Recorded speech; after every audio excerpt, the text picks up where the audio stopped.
there's a problem, and that is human nature, as we will see in the passage to follow. Because human nature is sinful and therefore self-centered by definition.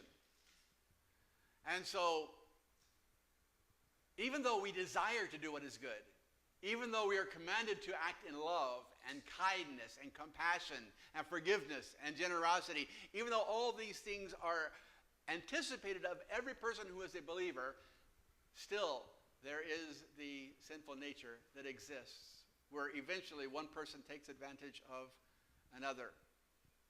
And so this was not necessarily the ideal. It was just a way that God used Christians in the early church to provide for one another so that the gospel could go out. Remember what Jesus said before he left?